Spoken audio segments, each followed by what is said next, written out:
সুপ্রিয় দর্শক, Tripura forest guard এবং ফরেস্টার রিক্রুটমেন্টের জন্য আজকে আপনাদের জন্য আরেকটি বিশেষ ইম্পর্ট্যান্ট ক্লাস নিয়ে এসেছি উদ্ভিদকুল এবং প্রাণীকুল অর্থাৎ ফ্লোরা অ্যান্ড ফোনা থেকে। খুবই ইম্পর্ট্যান্ট ক্লাস। আমাদের দায়িত্ব আপনাদেরকে ক্লাস দেওয়া, প্রশ্ন দেওয়া, আপনাদের সিলেবাস কভার করে দেওয়া। আপনারা পড়বেন কি না এটা আপনাদের ব্যক্তিগত ব্যাপার। আমাদের দায়িত্ব থেকে আমরা সরতে পারবো না। যেটা আমরা দায়িত্ব নিয়েছি সেটা আমরা করবো। যার চাকরির দরকার সে অবশ্যই পড়বে, সে রেগুলার ক্লাস দেখবে, সে নোটস নেবে, নিয়ে পড়বে। যার চাকরির দরকার আছে এতটুকু বলবো।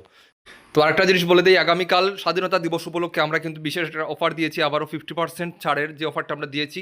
স্ক্রিনে ডিটেল থাকবে। আমাদের যে নোটের প্রাইস যেটা আছে সেটার থেকে ডাইরেক্ট আপনারা অর্ধেক প্রাইসই নিতে পারবেন, শুধুমাত্র আগামীকালকে পর্যন্ত। আজকে থেকে আগামীকালকে পর্যন্ত অফারটা থাকবে। যারা নিতে চান স্ক্রিনে হোয়াটসঅ্যাপ নাম্বার দেওয়া আছে, হোয়াটসঅ্যাপ নাম্বার যোগাযোগ করে পিডিএফের মাধ্যমে নিয়ে নেবেন, ঠিক আছে? তো ফ্লোরা অ্যান্ড ফোনা থেকে আজকের ভেরি ইম্পর্টেন্ট ক্লাস।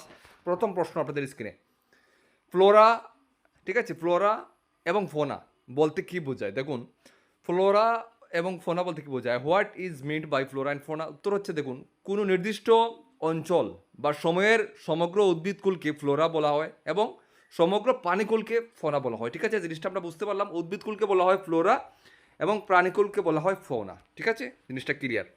পরের প্রশ্ন দেখুন, একটি নির্দিষ্ট ভৌগোলিক এলাকায় কেবলমাত্র প্রাকৃতিকভাবে জন্মায় বা পাওয়া যায় এমন উদ্ভিদ প্রাণীকে কি বলে? What are plant animal species restricted two a specific geographical area cold?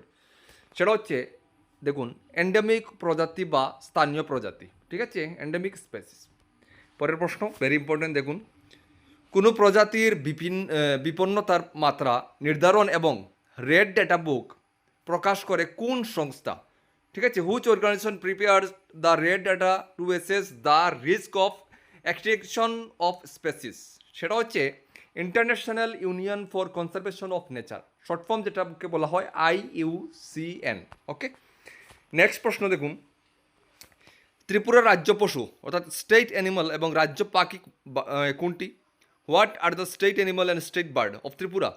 তো রাজ্য পশু হলো চশমা বানর, যেটা আমরা জানি, ঠিক আছে, ফেরাস লেঙ্গুর, এবং মুখপোড়া বানর, ঠিক আছে, সরি চশমা বানর অথবা মুখপোড়া বানর, আর অর্থাৎ যেটাকে আমরা বলেছিলাম আগেই ফেরাস লিফ মাঙ্কি। এবং রাজ্য পাখি হচ্ছে, দেখুন, রাজ্য পাখি, আমাদের রাজ্য যে পাখি সেটা হচ্ছে কিন্তু গ্রিন ইম্পেরিয়াল পিজিয়ন অর্থাৎ সবুজ পায়রা, ঠিক আছে, সবুজ কবুতর। নেক্সট প্রশ্ন দেখুন, বিশ্বের একমাত্র ভাসমান জাতীয় উদ্যান কেবুল লামজাও, ঠিক আছে, কেবুল লামজাওতে কোন বিপন্ন প্রাণী পাওয়া যায়? দেখুন, এটা উত্তর হচ্ছে তোমাদের সাংগাই হরিণ বা নাচনেওয়ালা হরিণ, ঠিক আছে? সাংগাই হরিণ বা নাচনেওয়ালা হরিণ, ওকে, যেটাকে সাংগাই তোমার ডান্সিং ডিয়ার বলা হয়। এটি মণিপুরে কিন্তু অবস্থিত, মনে রাখবেন।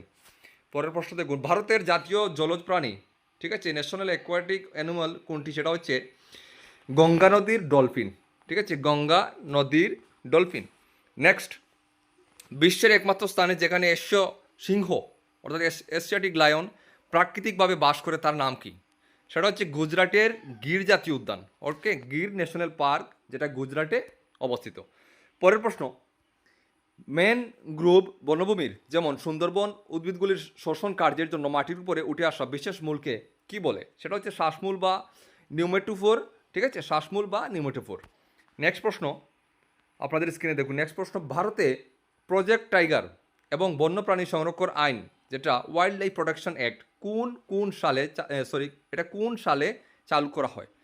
সেটা হচ্ছে বন্যপ্রাণী সংরক্ষণ আইন চালু হয় 1972 সালে এবং প্রজেক্ট টাইগার চালু হয় 1973 সালে। এই প্রশ্নটা আপনারা 3টে স্টার দিয়ে রাখতে পারেন। এটা ভেরি ইম্পর্টেন্ট, এটা পরীক্ষাতে আসবে, এটা গ্যারান্টি। এই প্রশ্নটা ভেরি ইম্পর্টেন্ট। তো নেক্সট প্রশ্ন, ইউনেস্কো স্বীকৃত ভারতের সুন্দরবন মূলত কী ধরনের ফ্লোরা ও ফোনার জন্য বিখ্যাত? ঠিক আছে, উত্তর হচ্ছে ফ্লোরা, সুন্দরী গাছ সহ ম্যানগ্রোভ উদ্ভিদ, এবং ফোনা হচ্ছে রয়্যাল বেঙ্গল টাইগার, এই দুটির জন্য বিখ্যাত। তো সুপ্রিয় দর্শক, আজকের 10টি ক্লাসে আপনার 10টি প্রশ্ন দিলাম আজকের এই ক্লাসে। প্রত্যেকটা প্রশ্ন আপনাদের জন্য ইম্পর্টেন্ট। অবশ্যই ক্লাসগুলো প্রত্যেকদিন দিতে পারি না, আমরা যখন আমরা দেওয়ার চেষ্টা করি। তো আপনারা অবশ্যই এগুলো ক্লাসগুলো ফলো করবেন। আর অবশ্যই এত বড় একটা সিলেবাস, 200 মার্কের একটা এক্সাম, অনেক বড় সিলেবাস, সম্পূর্ণ গাইডবুক নোটস নিয়ে পড়ার চেষ্টা করবেন, ঠিক আছে? আমরা অফার দিয়েছি, আগামীকাল পর্যন্ত 50% ডিসকাউন্ট নিতে পারছেন। অবশ্যই হোয়াটসঅ্যাপে যোগাযোগ করে আপনারা নিয়ে পড়তে পারেন, ঠিক আছে? আবারও বলছি, এটা পড়তে হবে। অনেক বড় সিলেবাস, অনেক কম্পিটিশন, হিউজ পরিমাণে ক্যান্ডিডেট অ্যাপ্লিকেশন করে, যেটা আপনারা জানেন, নতুন কিছু না, এতটুকু বলবো। সবাই ভালো থাকবেন, দেখা হবে নেক্সট ভিডিওতে। জয় হিন্দ।